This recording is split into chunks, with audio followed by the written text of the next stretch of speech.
Welcome प्यारे बच्चों, welcome to our channel Edula point. तो चलिए बच्चे स्टार्ट करते हैं। वर्कशीट नंबर 76 मैथमेटिक्स गणित क्लास 10th के लिए हिंदी मीडियम रिवीजन वर्कशीट है। ये पुनरावृत्ति है। वास्तविक संख्याएं उनकी रिवीजन है। ठीक है,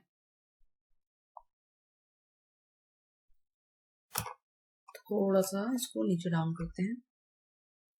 तो वास्तविक संख्याओं में दशमलव प्रसार के बारे में हम पढ़ेंगे। दशमलव प्रसार, इसके अंदर परिमेय और अपरिमेय संख्या, जो कि हम पहले भी पढ़ चुके हैं। परिमेय संख्या क्या होती है, जिसको P/Q के रूप में आप लिख सकते हैं, जिसमें Q यानी हर 0 नहीं होना चाहिए। ठीक है। अब वास्तविक में होते हैं शांत और अशांत आवृत्ति। अब दोनों में अगर कोई भी संख्या उसको परिमेय संख्या के रूप में बदलना है, तो जो Q है उसको आपको 2 की पावर n 5 की पावर m के रूप में, यानी 2 की कोई घात हो 5 की कोई घात हो उसके रूप में लिखना है। ठीक है, या इस रूप में है तो वो परिमेय संख्या कहलाएंगी। उदाहरण के देखिए 23 बटाइए दिख रहा है ना, तो 2 की 3 5 की 2, जो भी 2 की पावर और 3 की पावर के रूप में है, तो ये परिमेय संख्या है। अब ये जो है 43.1 2 3 4 5 6 7 8, ये भी परिमेय संख्या है, क्योंकि इसको P/Q के रूप में लिख सकते हो। ठीक है। अशांत आवृत्ति क्या होती है, जिसमें Q 2 की पावर या इंटू P की पावर 5 की पावर के रूप में नहीं लिखा जा सकता, इज नॉट इक्वल टू, है ना। तो कुछ ऐसा हो गया, जैसे उदाहरण के लिए ये हो गया 129, या फिर बार लग गया 129/2 की 2 5 की 7 7 की 5 है, या फिर बार लग गया इसके ऊपर। बार का मतलब है कि ये जो है संख्या है यहां से यहां तक ये बार बार रिपीट होंगी। अशांत है, भाग नहीं होंगी पूरी तरह से, लेकिन बार बार रिपीट होगी, आवृत्ति आएगी बार बार। तो इन दो कंडीशन में परिमेय संख्या है। दशमलव प्रसार में दूसरा है अपरिमेय संख्या, जिनको आप P/Q के रूप में नहीं लिख सकते। जैसे अब देखिए क्या 0.120 1200 12000 ऐसे एंड सो ऑन, ये कोई बार बार रिपीट नहीं हो रहा है। यहाँ इतना अलग है, ये फिर अलग हो गया, ये अलग ही आ रहा है, तो ये अशांत अनावर्ती कहलाते हैं, यानी रिपीटेशन बार बार नहीं होता है। चलिए, अंक गणित के आधारभूत प्रमेय कि कोई भी जैसे भाज्य संख्याएं हैं अभाज्य संख्याओं के गुणनफल के रूप में होती हैं, ये हम जानते हैं कि भाज्य संख्याएं जो अभाज्य संख्या गुणनफल के रूप में होती है। जैसे कि 4 है, वो 2 गुणा 2 के रूप में है। 6 है, ये भाज्य है ना, 2 गुणा 3 के रूप में हो सकता है। अभाज्य संख्या अभाज्य गुणनखंड अद्वितीय होता है, और अभाज्य गुणनखंड के आने के क्रम पे ध्यान देना होता है, क्रम पर ध्यान दिए बिना। चलिए समझते हैं। अगर HCF किसी का निकालना है, तो दोनों जो दो संख्याएं अगर होंगी या जितनी भी संख्या हैं, उनके बीच में कितना कॉमन है, कितना उभयनिष्ठ है, उन सबको गुणनफल कर लो, उनको गुणा कर लो, और वो उनका HCF कहलाता है। अभी हम नीचे देखेंगे सवाल करके। और LCM क्या होता है, जब अभाज्य गुणनखंड कर दोगे तो सबसे बड़ी जो घात का गुणनफल है उसको गुणा कर देना है। ठीक है। और तीसरा जो मेन इंपॉर्टेंट है फॉर्मूला, HCF इंटू LCM, दो संख्याओं का HCF और LCM को गुणा करोगे तो दोनों संख्याओं के गुणनफल की बराबर आती है। चलिए पहला सवाल देखते हैं। पहला सवाल क्या है कि कितने दशमलव स्थानों के बाद इसका प्रसार शांत होगा। तो समझते हैं इसको, सवाल को। नंबर 1, 53/2 की 3 5 की 2, ये सवाल है। तो इसको हमें क्या करना है, 53 2 की 3 कितना होता है, 2 दूनी 4 दूनी 8, और 5 की 2 यानी 5 गुणा 5 25।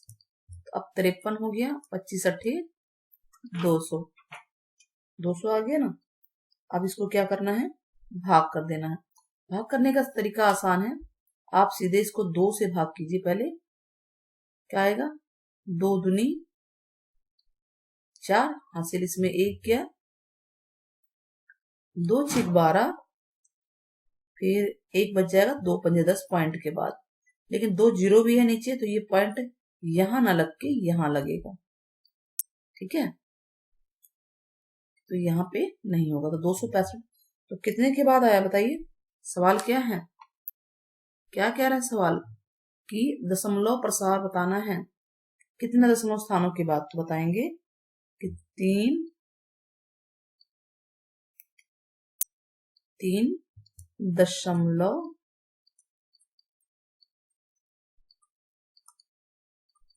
स्थानों के बाद। ये हो गया क्वेश्चन नंबर 1। अब क्वेश्चन नंबर 2 देखते हैं। अभाज्य, क्या कह रहा है ये? अभाज्य गुणनखंड विधि का प्रयोग करके। अभाज्य गुणनखंड मतलब कि फैक्टर करने हैं आपको 168 और 448 का HCF और LCM निकालिए। क्वेश्चन नंबर 2, 168 है, ठीक है, और क्या है 448। तो इसके गुणनखंड कर लो बेटा 168 के। एक करके दिखाते हैं। 168 2 से करो, 2 8 16, 2 चौके 8, 2 चौके 8, 2 दूनी 4 और 2 दूनी 4, 2 एकम 2, फिर 3 से जाएगा, 3 सत्ते 21। तो इसके गुणनखंड कितने हो गए? 2 2 2 3 7, ठीक है। अब इसके गुणनखंड भी कर दो ऐसे ही। तो इसके गुणनखंड करेंगे अगर हम, तो क्या आएगा? 448, 2 दूनी 4, 2 दूनी 4, 2 चौके 8, 2 एकम 2, 2 एकम 2, 2 दूनी 4, 2 पंजे 10, 2 छिक 12, 2 दूनी 4, 2 8 16, 2 एकम 2, 2 चौके 8, 2 सत्ते 14। यही है ना बेटा? तो 1 2 3 4 5 6, 1 2 3 4 5 6 और साथ में 7 है। अब हमें क्या करना है? कॉमन लेना है, ठीक है। हम देख रहे हैं कि ये 3 बार 2 हमारा कॉमन है, तो HCF क्या हो जाएगा? 2 गुणा 2 गुणा 2, और 1 बार 7 भी कॉमन है, ठीक है। कितना आ गया बताइए? 2 गुणा 2 गुणा 2 कितना होता है? तो ये होता है 2 दूनी 4, 4 दूनी 8, 8 गुणा 7 यानी कि 56 आंसर आ गया। अब LCM सीधी सी बात है, 2 पूरा जो बड़ा है ये ले लेंगे सारा का सारा, यानी 2 कितनी बार है? 6 बार है। बड़ी घात लेते हैं ना, 3 एक बार है और 7 दोनों में है, उसको लिख लेंगे ऐसे। ये कितना होगा? 64 गुणा 21। तो इसको गुणा कर लीजिए, तो ये आएगा 1344, ठीक है। चलिए अब सवाल देखते हैं अगला। थर्ड क्वेश्चन को सबसे बाद में करवाते हैं क्योंकि अपरिमेय संख्या सिद्ध करना है। सीधे चौथे पे आते हैं। चौथा क्वेश्चन क्या कहता है कि विभाजन किए बिना दी गई परिमेय संख्याओं के दशमलव प्रशांत शांत या अशांत आवर्ती हैं, वो बताइए। तो क्वेश्चन नंबर 4,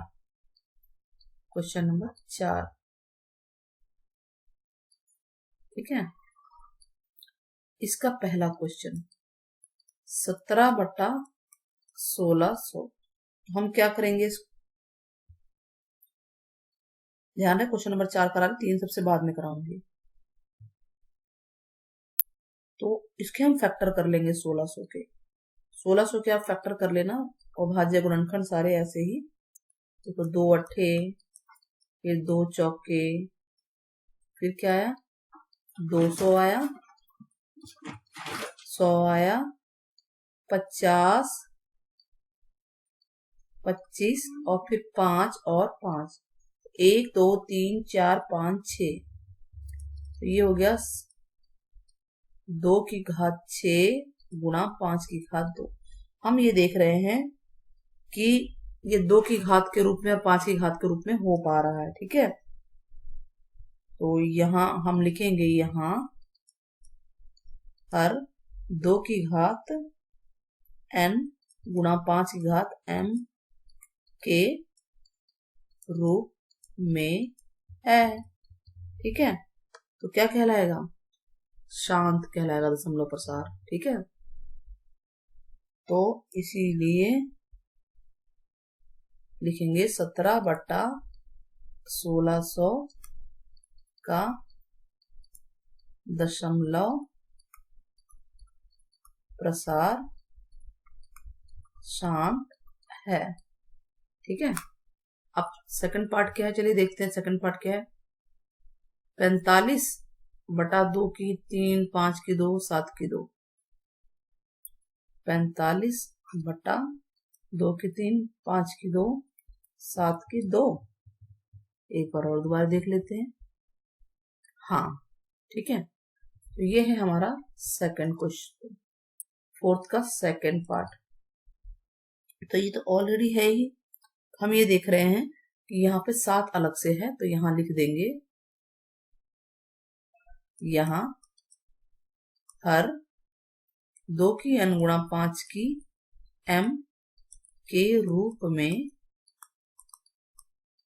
नहीं है।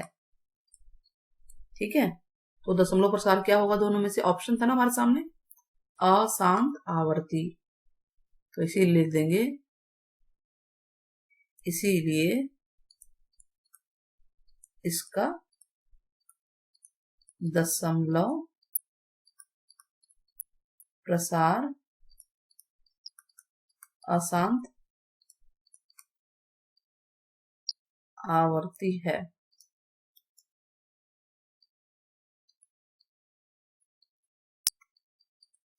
अब थर्ड क्वेश्चन देखते हैं। थर्ड क्वेश्चन क्या है? तो इसका फर्स्ट हो गया, सेकंड हो गया, थर्ड। 2 की 3, 5 की 2 है, 23/2 की 3, 5 की 2। 23/2 की 3, 5 की 2। तो यहां लिख देंगे, ऐसे ही लिखेंगे, यहां हर 2 की n गुणा 5 की m के रूप में है, इसीलिए इसका दशमलव प्रसार शांत होगा। ठीक है, समझ में आया? तो इस तरह से ये क्वेश्चन हो गए हमारे। नेक्स्ट पे आते हैं। नेक्स्ट क्या कहता है? दशमलव प्रसार के सही विकल्प पर चिन्ह लगाना है। तो आप इसको यही करते हैं। देखिए, अब ये बटे में p/q के रूप में लिख सकते हैं ना इसको हम, क्योंकि दशमलव में है, तो ये क्या होगा? परिमेय संख्या होगा। परिमेय संख्या है ये देखिए, ये बार बार रिपीट भी नहीं हो रहा है, तो ये अपरिमेय संख्या है। ये हमारा पांचवा हो गया। अब आते हैं तीसरे क्वेश्चन की बारी की √2 को एक अपरिमेय संख्या सिद्ध करना है। तो क्वेश्चन 3 की बारी अब आती है। चलिए स्टार्ट करते हैं। Question number 3। क्वेश्चन 3 हम ऐसा है ना, मान लेते हैं, माना √2 एक परिमेय संख्या है। अब अगर परिमेय संख्या है तो इसको हम p/q के रूप में लिख सकते हैं ना। तो इसका मतलब ये है कि √2 बराबर हो गया p/q, जिसमें q 0 नहीं होना चाहिए। दूसरी बात, p और q का याद रखना कि इनके बीच जो है HCF 1 आएगा। तो अगर अब q को इधर भेज दो तो ये हो जाएगा √2q बराबर p। हम दोनों तरफ वर्ग करेंगे, दोनों तरफ वर्ग करने पर, दोनों तरफ वर्ग का मतलब क्या होता है? √2q का वर्ग और p का वर्ग। तो √2 का वर्ग हो जाएगा 2 और q का वर्ग है बराबर p का वर्ग। तो हम देख रहे हैं p का वर्ग इन दोनों के गुणनफल के बराबर है, 2 गुना q के वर्ग के बारे में। तो देखिए, ये हो गया इतना। तो हम ये जानते हैं कि इसका मतलब ये है कि जो ये 2 से भी ये भाग हो जाएगा पी स्क्वायर, ठीक है, 2 से ये भाग हो जाएगा। इसका मतलब ये है कि पी की 2 से विभाजित है, ठीक है। तो अगर पी की 2 से विभाजित है, पी की 2 मान लो कोई भी संख्या है, जैसे 16 है, तो 16 का आधा कितना होता है? वर्गमूल 4 होता है ना। तो अगर 16 2 से विभाजित है तो 4 भी तो होगी, तो इसका मतलब P भी 2 से विभाजित है। अब 2 से विभाजित है तो इसका ये मतलब ये हो गया कि आप P 2 से विभाजित है, इसका मतलब 2 के पहाड़े में किसी न किसी नंबर पे आता होगा, तो मान लेते हैं वो R नंबर पे आता है। अब हम दोनों का फिर से वर्क करते हैं, ठीक है। दोनों तरफ वर्क करने पर ये हो जाएगा P की 2, ये 2 R की 2, P की 2 हो गया, कितना हो गया?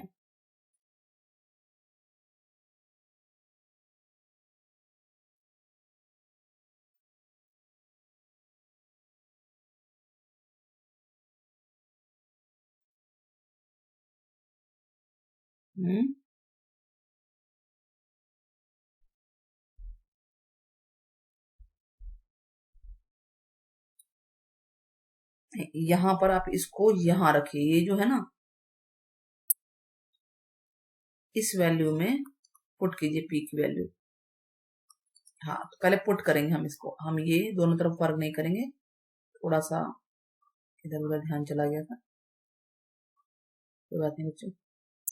तो सबसे पहले हम क्या करेंगे, 2 का मान A में रखने पर, तो P की जगह 2 R रखना है यहाँ पे बेटा, ठीक है। तो √2Q बराबर हो गया 2R। उसके बाद आप वर्क करोगे, ठीक है।